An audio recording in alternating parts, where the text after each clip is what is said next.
Hi guys, in today's tutorial I'm going to be showing you a very easy way to make fondant bows.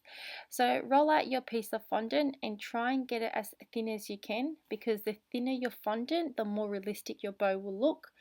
Once you've rolled out your thin piece of fondant, you're going to cut out a rectangle piece. Here I'm going to make myself a few of them, and I recommend that you make a few as well, just in case your first one doesn't come out right.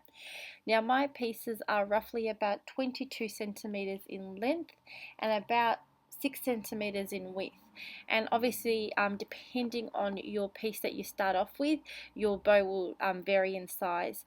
So this is a good starting point to start at this size. Once you've got your piece, fold it in half, so you've got a little crease, add some water in the crease, bring the two sides together and pinch in the center, and that pretty much will form our bow.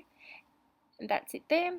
And then just to finish off the center, you're going to get another little thin piece of fondant, and just you make a little rectangle, add some water on the sides and bring in, you don't have to do this water bit here which I'm bringing in, but this just kind of gives you more softer edges rather than the sharp cut.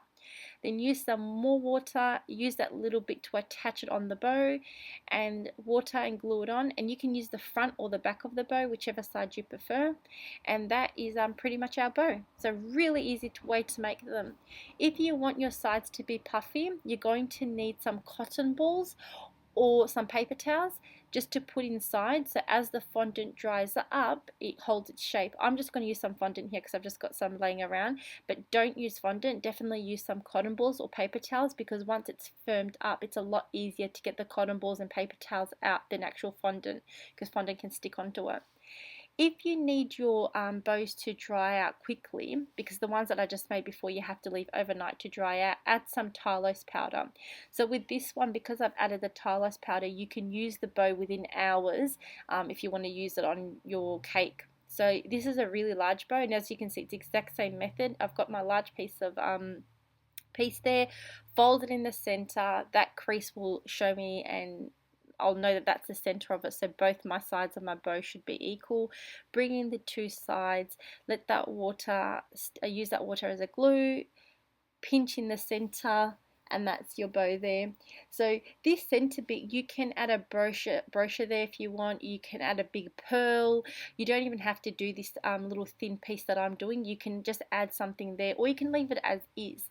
So I'm just adding my center bit again, which is just bringing in the sides with the water, and now I'm just going to wrap it around the middle of the bow just to neaten up the center. Water, use your glue, stick it on, place it there, and that's it, and that's our bow. And again I'm going to make the sides, putting some fondant on the sides to make it puffy, but remember with the sides, make sure you put even portions of whatever you're using on both sides, because you don't want one side too fat and then the other side not as puffy. So try and balance them out by using the same amount of, if it's cotton balls or paper towels that you're using, so you have the same thickness. If you want to add some more creases on them, you can easily put your finger on the inside and just pinch up and just get yourself some more creases if you want some extra ones, and then let that dry. If you want to have a bow that's got a design, so press your imprint on your fondant, whatever, if you're using a stamp or whatever impression mat you're using, and then you have to turn it over now, because that way we're going to get the design. So fold it, see where the crease is, add some water and flip your fondant over so you can see the actual pattern, and then that way but if you stamp both sides then you don't have to worry about folding it over.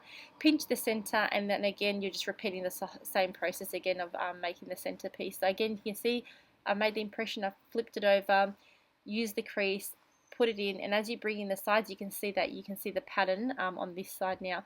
Pinch in the center, and then again you're just repeating the same pattern, and the impression ones will look really nice. Instead of if you don't want to use this centerpiece that I'm doing, just put a pearl in the middle, it will look really pretty.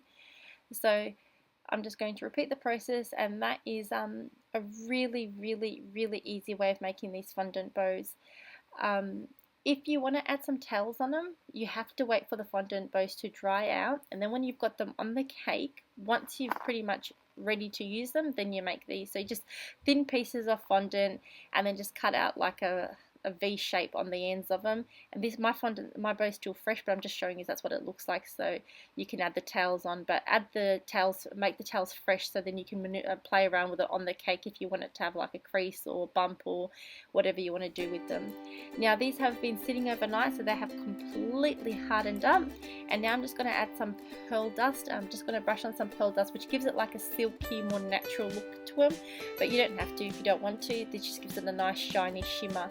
Brush it all on, then I'm going to remove all the fondant that's inside that's holding my puffiness. And if you're using cotton balls or paper towels, once it's dried, you can slowly take them off from the inside, and then you will just, the fondant will be holding its shape because they firm up really quickly, especially if you use tylose powder.